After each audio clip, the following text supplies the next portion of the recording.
Estamos aqui, eu e meu colega Leandro, no CRBio da terceira região para entrevistarmos o Dr. Luciano Correia, que é fiscal aqui do CRBio da terceira região e doutor em fisiologia vegetal. Na sala da fiscalização do CRBio da terceira região para entrevistarmos o Dr. Luciano Correia a respeito da formação das galhas. Doutor Luciano Correia, quais são as bases fisiológicas para o surgimento de galhas em plantas? Bom, galhas são estruturas formadas em plantas pelo crescimento excessivo de demais tecidos e também envolvendo algum patógeno ou herbívoro. Essa formação se dá principalmente para fins de defesa do vegetal. E inclusive as formações de galhas são uma demonstração de coevolução da planta com o patógeno ou herbívoro, inclusive com a interferência ou a mediação de algum metabólito secundário. Bom, esse crescimento desses tecidos se dá principalmente pela ação de dois fitohormônios clássicos, que são a auxina e a citocinina.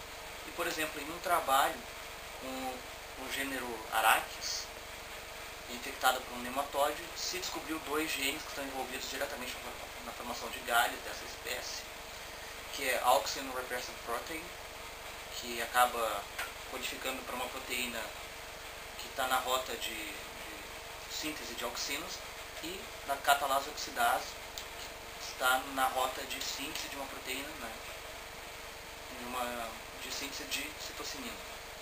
Bom, também bactérias de um gênero bem conhecido, que são agrobacterium, podem induzir a formação de galhas. Duas espécies, principalmente duas espécies, que são a Agrobacterium tumefaciens, que gera tumores em plantas, e também a Agrobacterium rhizoides, que gera o surgimento de raízes adventícias. Isso se dá pela infecção de tecidos da planta para as bactérias com um plasmídio.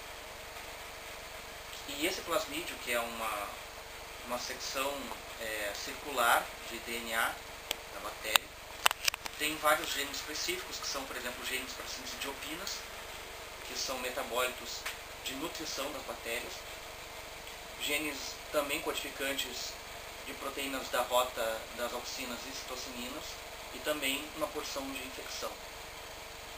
Logo, são um exemplo de infecção, de formação de galhas para fins de defesa da planta, no caso de infecção por bactérias.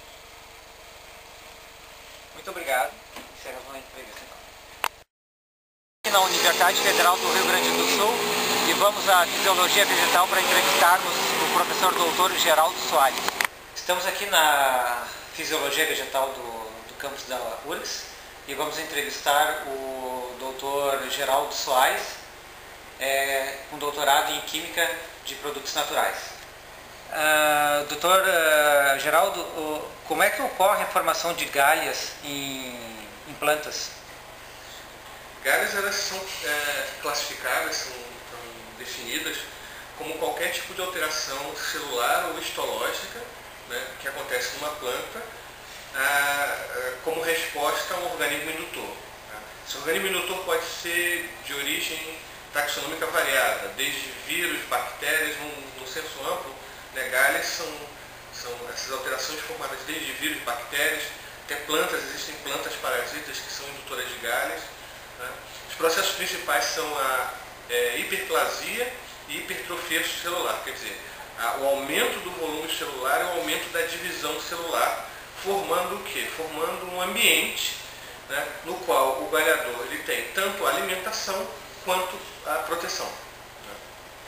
Os motivos pelos quais se desenvolveu o hábito galhador, ele é muito controverso. Né. Basicamente, do ponto de vista ecológico, né, o galhador então, ele consegue, né, ele obtém, né, do hospedeiro esse abrigo, né, contra predadores, né, proteção contra predadores, e também uma fonte de alimentação.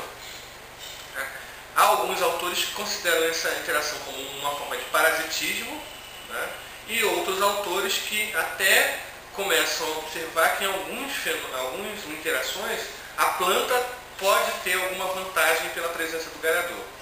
Né? Existem já estudos que indicam isso, que o galhador aumentaria as defesas, como a planta se defende do galhador, aumentaria as defesas dela. Né? Os galhadores principais são insetos, né? Os mais estudados e que têm diversidade maior de formas de galhas, né? Como no trabalho que vocês usam como base, né? Que é um hemíptero, né? Galhador, né? Um inseto hemíptero, que forma galhas. São os mais estudados, um dos mais estudados para o ambiente tropical são os hemípteros. Né? Hemípteros e dípteros, né? Formadores de galhas. Muito obrigado. Acho que basicamente era isso.